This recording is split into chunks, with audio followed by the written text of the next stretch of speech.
Hello, good morning students. ये आपकी online class की सेकंड क्लास है। कल हम ले चुके हैं ना कम्युनिकेशन स्किल पे। तो ये है आज का चैप्टर आपका प्रेजेंटेशन का। What is presentation skill and how to present your presentation before the people and what is the key elements of the presentation, how to how to make effective presentation, है ना। तो ये हम देखेंगे कि presentation skill में क्या क्या चीज़ें ज़रूरी होती हैं, कैसे तैयार किया जाता है, कैसे लोगों के सामने प्रेजेंट किया जाता है। तो इसका फर्स्ट ही पॉइंट है वो क्या है, जैसे कि हमने कल जो चैप्टर किया था कि कम्युनिकेशन स्किल बेस्ट होनी चाहिए।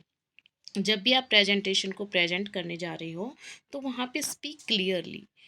क्लियरली आपको स्पीक करना, साफ स्पष्ट तरीके से आपको बोलना है और सिंपली वर्ड्स का यूज करना है। ये नहीं कि भी आप कोई गांव देहात का माहौल है और वहाँ पर जाके बिल्कुल हाईली वर्ड्स का, जार्गन वर्ड्स का आप यूज करते हो तो लोग समझ नहीं पाएंगे।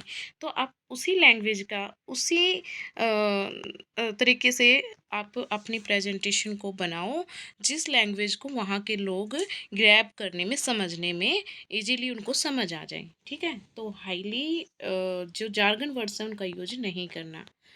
सेकंड बात क्या है, आपको कॉन्फिडेंस के साथ वहाँ पे प्रेजेंट करना है। ये नहीं कि आपने सारी चीज़ें बिल्कुल बढ़िया, प्रेजेंटेशन भी बढ़िया बना ली है, वहाँ पे जाके खड़े भी हो गए, लेकिन आपको कॉन्फिडेंस की कमी है, बोलते टाइम आपकी आवाज़ कांप रही है, आपके पैर लड़खड़ा रहे हैं। ऐसा नहीं होना चाहिए। विद कॉन्फिडेंस के साथ आप जितना बढ़िया, क्लियरली, साफ स्पष्ट तरीके से कॉन्फिडेंस के साथ आप अपनी प्रेजेंटेशन को प्रेजेंट करोगे ना तो उतनी ही बढ़िया लोगों की समझ में आएगी। फिर क्या ज़रूरी है, आपकी बॉडी लैंग्वेज कैसी है, कैसे आप प्रेजेंट कर रहे हो। Maintain eye contact. ऑडियंस जो होती है उनके साथ आई कांटेक्ट के साथ बातें करो, यानी कि आप नज़रें चुराने लग जाओगे। इससे क्या होएगा, आप इफ़ेक्टिवली अपनी प्रेजेंटेशन को प्रेजेंट नहीं कर पाओगे। फिर यूज बैलेंस्ड। बैलेंस बना के चलना है, किसमें, हैंड गेस्चर्स में और एप्रोप्रिएट फेशियल एक्सप्रेशन का आपने यूज करना है। ठीक। Next is voice modulation. कैसे बोल रहे हो आप। कई लोग होते हैं, जैसे मैं तुम्हारी क्लास में किसी को खड़ी कर दूँ, वो सामने आके, उसमें कॉन्फिडेंस की कमी है, वो क्या करेगी, नज़रें झुका के पेज में या फिर पीपीटी तैयार की वो शुरू से लेकर लास्ट तक ऐसे ही पढ़ के चली जाएगी। ऐसा नहीं होता। अगर आपने इफ़ेक्टिव प्रेजेंटेशन को प्रेजेंट करना है, वहाँ पे आपको वॉइस मॉड्यूलेशन का ध्यान रखना बहुत ज़रूरी है। Like use variation. वेरिएशन का यूज करते हुए अपनी टोन में एंड स्ट्रेस दो, जो भी इम्पोर्टेंट पॉइंट हो उनको स्ट्रेस देते हुए लोगों को समझाना है कि ये मेरी प्रेजेंटेशन में इम्पोर्टेंट पॉइंट है, मैं ये चीज़ आप लोगों को समझाना चाहती हूँ। नेक्स्ट क्या है, क्लैरिटी ऑफ थॉट्स। थॉट्स में आपके क्लियर होने चाहिए, आप क्या समझाने जा रहे हो उसी से रिलेटेड आपको बोलना है। ये नहीं कि आपका टॉपिक कुछ है और वहाँ पे जाके आप बोलने कुछ लग जाते हो। ऐसा बिल्कुल भी नहीं करना है। Present only after fully understanding the topic. तभी सामने जाकर खड़े होइए जब उस टॉपिक से रिलेटेड आपकी तैयारी जो है, आप फुली प्रिपेयर हैं उस चीज़ के लिए, आपको वो टॉपिक अच्छी तरीके से समझ आ गया। आपको खुद समझ आएगा तभी लोगों को समझाओगे, है ना। ये तो है नहीं कि भाई यूं ही जाके वहाँ पे बोलने लग जाओगे, ऐसे तो लोग आपको सुनेंगे नहीं। नेक्स्ट क्या है, आपके अंदर कॉन्फिडेंस की कोई कमी नहीं होनी चाहिए। कॉन्फिडेंस भी होना चाहिए और प्रिपरेशन भी आपकी फुल होनी चाहिए। प्रॉपर प्रिपरेशन के साथ आपको सामने जाना है। अगर जितनी बढ़िया तैयारी होगी उतना ज़्यादा कॉन्फिडेंस आपके अंदर आएगा। ठीक, got it. Next, time management का ध्यान रखना है। जैसे आपको 20 मिनट दी हैं, 15 मिनट दी हैं, आधा घंटा दिया, 1 घंटा दिया है, उस 1 घंटे में, आधे घंटे में जितना आपने तैयार किया है वो सारा जो पॉइंट है लोगों के सामने क्लियर करने हैं, बताने हैं विद इन टाइम। ठीक, कवर ऑल पॉइंट्स को कवर करना है। Use ads. प्रेजेंटेशन में अपनी पीपीटी में एड्स का भी यूज करो। बीच बीच में जैसे कोई कार्टूनिस्ट वे में कोई जीआईएफ डाल दी है ना, वो अपने टॉपिक से रिलेटेड, तो इससे क्या होएगा, ज़्यादा लोग एंगेज होंगे आपके साथ, बड़ा इंटरेस्टिंग तरीके से आपको सुनेंगे अगर आप एड्स का यूज अपने पीपीटी में करते हो। जैसे चार्ट का यूज, ग्राफ्स का यूज, विजुअली इफेक्टिवली बनाता है जितने बढ़िया चार्ट, जीआईएफ, ग्राफ का आप यूज करते हो तो। नेक्स्ट है स्ट्रक्चर ऑफ ए प्रेजेंटेशन का। स्ट्रक्चर क्या होना चाहिए, क्या स्ट्रक्चर है प्रेजेंटेशन का। A good presentation is divided into 3 part. Part, एक अच्छी प्रेजेंटेशन को हम 3 पार्ट में डिवाइड करते हैं। सबसे पहले अगर आप सामने जा रहे हो तो आप अपनी पीपीटी का इंट्रोडक्शन दोगे ना उन्हें। जैसे सबसे पहले आप जाके क्या करोगे, ऑडियंस को ग्रीट करोगे, हेलो बच्चों, हेलो दोस्तों, जो भी हो, नमस्ते, good morning, anything you want to say you can say. Okay, introduce the topic, फिर आप अपने टॉपिक के बारे में इंट्रोड्यूस करोगे उनको। देन आप क्या करोगे, स्टेट द ऑब्जेक्टिव और पर्पज, फिर आपने जो पीपीटी जिस टॉपिक पे तैयार की है आप उसका पर्पज बताओगे लोगों को, उसके ऑब्जेक्टिव भी बताओगे। तो ये हैं आपके प्रेजेंटेशन के 3 पार्ट का इंट्रोडक्शन पार्ट। इसमें क्या क्या ज़रूरी है, इंट्रोडक्शन के बीच में फिर क्या आता है, बॉडी आता है। सेकंड पार्ट क्या हो गया, बॉडी। बॉडी में क्या करोगे आप, present the main content in a logical order, logical वे में चलते हुए अपने मेन कंटेंट को प्रेजेंट करते हुए चलोगे। फिर यूज फैक्ट्स का यूज करोगे, बीच बीच में आप एग्जाम्पल भी दोगे, आप अपने टॉपिक को किसी अदर टॉपिक से रिलेट करते हुए लोगों को बताओगे। स्टैटिक्स का यूज करोगे एंड विजुअल्स, विजुअल्स जैसे कि चार्ट्स ग्राफ्स वगैरह हैं उनका यूज करोगे।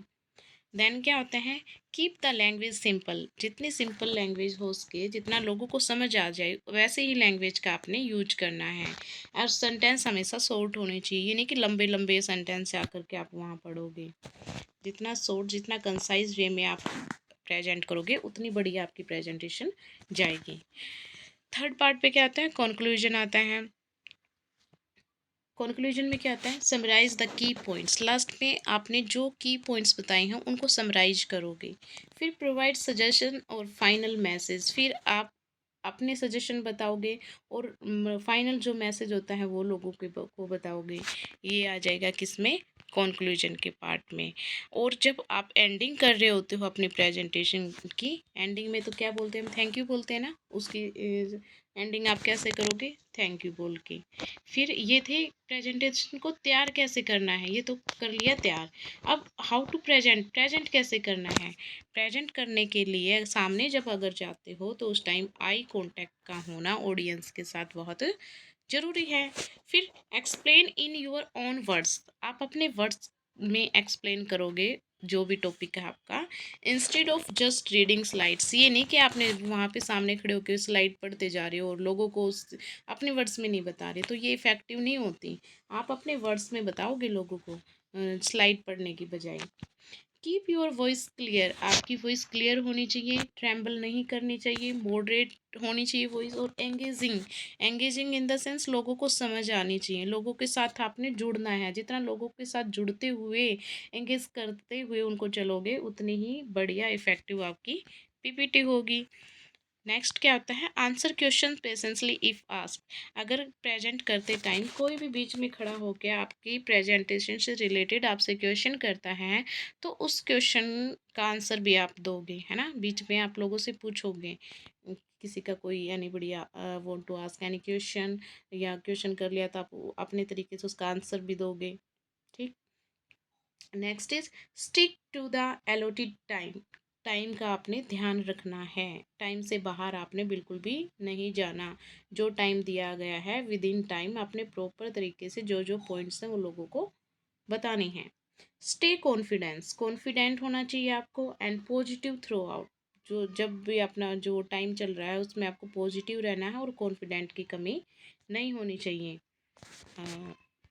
ये थे आपकी प्रेजेंटेशन के हाउ टू प्रेजेंट करना है। प्रेजेंटेशन का ये हो गया। अब क्या क्या टेक्निक यूज करनी है आपने, major technique of delivery, delivery करते टाइम अपने प्रेजेंटेशन की डिलीवरी के टाइम आपने क्या क्या टेक्निक अपनानी है, कौन सी टेक्निक अपनानी है। अब इसके बारे में नेक्स्ट क्वेश्चन है, उसी का नेक्स्ट क्वेश्चन है प्रेजेंटेशन का। The effectiveness of a presentation और speech largely depends on the technique of delivery, ये किसके ऊपर डिपेंड करता है कि आपने किस तरह की टेक्निक अपनाई है अपनी प्रेजेंटेशन को डिलीवर करने के टाइम। कैसे, ये आपकी स्पीच के ऊपर डिपेंड करता है। A speaker must choose the right method according to the situation.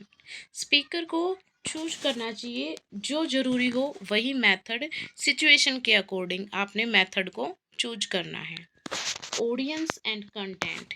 The major technique of delivery are, किसी भी प्रेजेंटेशन को प्रेजेंट करने के लिए क्या क्या टेक्निक है जब आप डिलीवर करते हो, वो नीचे दी गई हैं। कौन सी हैं? Manuscript delivery. फर्स्ट डिलीवरी किस टाइप की होती है? क्या नाम है इसका? Manuscript delivery.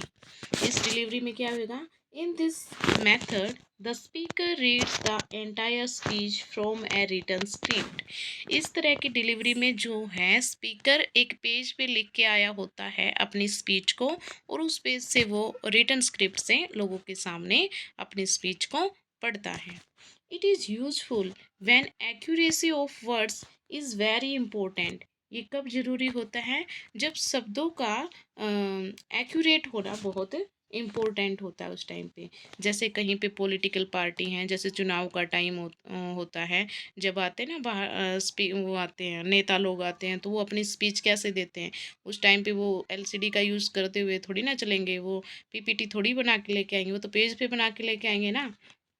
तो पेज पे लिख के लेकर आते हैं अपनी स्पीच को, जो पॉलिटिकल पार्टी के लोग होते हैं। तो पॉलिटिकल स्पीच ही जाती है इसके अंदर। कोई फॉर्मल अनाउंसमेंट करनी हो या लीगल स्टेटमेंट जब देने हो, तो ये इस तरह की जो प्रेजेंटेशन है वो किस में आएगी? रिटन फॉर्म में आएगी। किसके ऊपर? पेज के ऊपर लिखी होती है। कौन कौन सी? पॉलिटिकल स्पीचेज, फॉर्मल अनाउंसमेंट या फिर लीगल स्टेटमेंट है, ये हमेशा पेज पे आती हैं, रिटन में आती हैं। नेक्स्ट इज, इस चीज़ का एडवांटेज क्या है जो रिटर्न में पेज पे लिखी हुई आती है? इसका क्या एडवांटेज है इस तरह की प्रेजेंटेशन का? एक तो ये एक्यूरेट होती हैं, अवॉइड्स, इसमें कोई किसी तरह की कोई गलती नहीं होती। जो भी उन्होंने फैसला अपना देना होता है वो एक्यूरेट मिलेगा आपको। कोई भी चीज़ है, किसी की एडवांटेज है तो उसका डिसएडवांटेज भी होता है। अब इस तरह की प्रेजेंटेशन का एक डिसएडवांटेज एडवांटेज भी है, वो क्या है? कैन साउंड डल, उनकी साउंड डल हो सकती है। लेस आई कॉन्टैक्ट, आपने नेता लोगों को देखा होगा, सारे जो ये नेता लोग हैं पॉलिटिकल पार्टी के विधायक वगैरह हैं, ये जरूरी थोड़ी ना ये सारे ही बोलने में परफेक्ट हो, है ना? उनको नहीं पता होता। तो आई कांटेक्ट की कमी देखने को मिलेगी। ऑडियंस भी कम होते हैं, वो भी क्या पता उनको सुनना पसंद करें ना पसंद करें।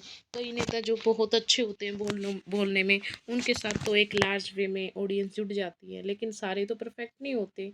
तो इसका ये डिसएडवांटेज है। कौन सी किस टाइप की स्पीच थी ये, किस टाइप की डिलीवरी थी ये? मैन्युस्क्रिप्ट डिलीवरी थी। मैन्युस्क्रिप्ट जो पेज पे लिखी हुई होती हैं। फिर मेमोराइज डिलीवरी होती हैं। इस टाइप की डिलीवरी ना कोई पेज वगैरह पे नहीं लिखे जाते, उनको याद करके बोला जाता है।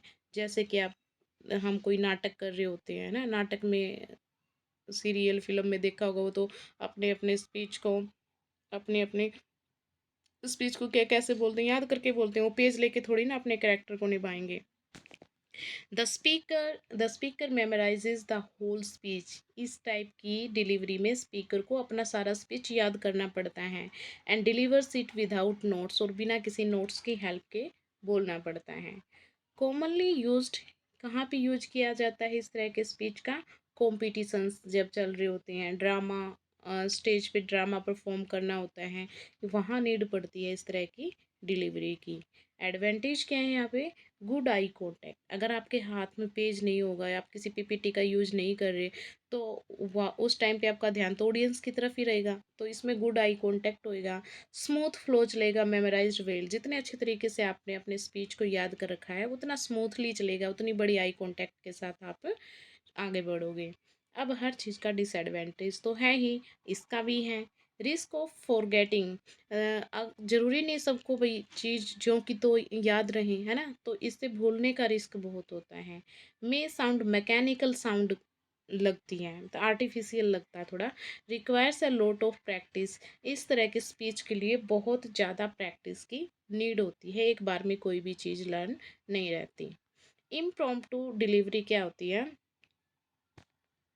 डिसाइड नहीं होती जगह पहले से कि भी कौन सी जगह कैसे आपने क्या डिलीवर करना है, उसको इम्प्रॉम्प्टू डिलीवरी बोलते हैं। The speech is given without prior preparation, speech देना पड़ता है आपको पहले ही तैयारी के साथ। Often on the spot, on the spot भी आपको बोल दिया जाए कोई स्पीच देने के लिए, है ना, without preparation. Used in casual discussion, इस तरह की जो स्पीच का यूज किया जाता है जब कहीं पे किसी टॉपिक पे डिस्कशन स्टार्ट हो जाए तो वहाँ आप तैयार थोड़ी ना करोगे पहले से ही। वहाँ तो एट अ टाइम जो आपके माइंड में आई वही बोलना पड़ता है। डिबेट में यूज होती हैं, डिबेट में कोई topic they they at a time आपको बोलना पड़ जाए तो इम्प्रॉम्प्टू डिलीवरी होगी ना। और क्वेश्चन आंसर सेशन में भी आपको इसी तरह के डिलीवरी का यूज किया जाता है। अब इसका भी डिसएडवांटेज, अब इसका एडवांटेज क्या है?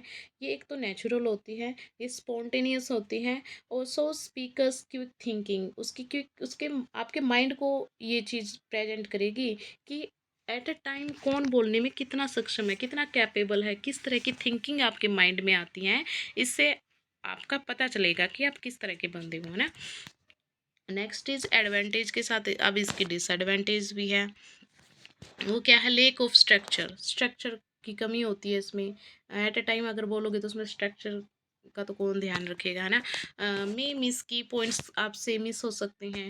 डिफ़िकल्ट फॉर बिगिनर्स, जो नए नए बच्चे होते हैं उनके लिए बहुत डिफ़िकल्ट होता है इम्प्रॉम्प्टू डिलीवरी, वो एट अ टाइम नहीं बोल सकते, सबके बस की बात नहीं होती एट अ टाइम कुछ भी बोलना। फिर आता है एक्सटेम्पोरेनियस डिलीवरी। इस टाइप की डिलीवरी क्या होती है? ये भी विदाउट प्रिपरेशन बोली जाती है। The speaker prepares the outline of the speech but delivers it in their own words। तैयारी तो करते हैं बट अपने वर्ड्स में, जब हम कोई चीज़ पढ़ के जा रहे हैं और हमें अगले दिन स्टेज पे खड़ा कर दिया जाए तो उसे हम अपने लैंग्वेज में कैसे प्रेजेंट करते हैं विदाउट रीडिंग, बिना मेमोराइज किए, बिना याद किए, जब हम सामने जाके स्टेज पे बोलते हैं वो किस तरह की डिलीवरी में आएगा? एक्सटेम्पोरेनियस delivery. Next is, this is the most widely used and effective method for presentation and public speaking। ये सबसे ज़्यादा यूज होने वाला इफ़ेक्टिव मेथड है पब्लिक स्पीकिंग में प्रेजेंट करने के लिए। प्रेजेंटेशन को सबसे ज़्यादा ज़रूरी ये है, ठीक है। अब इसका एडवांटेज क्या है? क्या एडवांटेज है? बैलेंस्ड स्टाइल होता है इसका। अलाउज आई कॉन्टैक्ट, अगर आपके वही बात आ गई ना, अगर आपके हाथ में पेज नहीं है, कोई पीपीटी नहीं है, तो इससे आप लोगों के साथ एंगेज होंगे, उनके साथ आई कॉन्टैक्ट बढ़ेगा आपका, फ्लेक्सिबल होएगा, आप ज़्यादा एंगेजिंग होंगे, है ना। फिर अब इसका डिसएडवांटेज भी है। रिक्वायर्स प्रिपरेशन, कोई भी चीज़ बोलने के लिए आपको प्रिपरेशन की बहुत नीड पड़ती है। एंड गुड स्पीकिंग स्किल, बिना तैयारी के चढ़ोगे तो इनका मानना है कि स्पीकिंग स्किल अच्छी नहीं होएगी। जितना बढ़िया तैयारी के साथ जाओगे उतनी चीज़ें आपको ध्यान रहेंगी, याद रहेंगी, स्पीकिंग स्किल भी आपकी अच्छी होगी। तो ये इसका डिसएडवांटेज है। अब इसका कंक्लूजन क्या है? The four major techniques of delivery, चार मेजर टेक्निक है ना, याद कर लेना। Are manuscript, memorised, impromptu and next क्या आता है? एक्सटेम्पोरेनस, ठीक है। एक्सटेम्पोरेनस, ये चार पार्ट हो गए ना, कौन कौन से? फर्स्ट क्या था? Manuscript, second one memorised, third one impromptu and fourth one is extemporaneous. among these extemporaneous delivery is considered the most effective because it combines, इसमें थोड़ी प्रिपरेशन भी की जाती है, नेचुरल प्रेजेंटेशन की जाती है इसमें। द चॉइस ऑफ डिलीवरी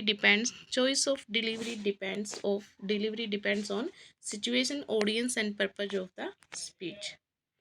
तो ये थी आपकी प्रेजेंटेशन के, ये सारे पार्ट इसमें कवर हो गए। प्रेजेंटेशन का ये क्वेश्चन था, तो सारे पॉइंट मैंने इसमें क्लियर कर दिए हैं। कुछ समझ नहीं आए तो बता देना। और ये थी आज की class. Thank you, tata, bye bye.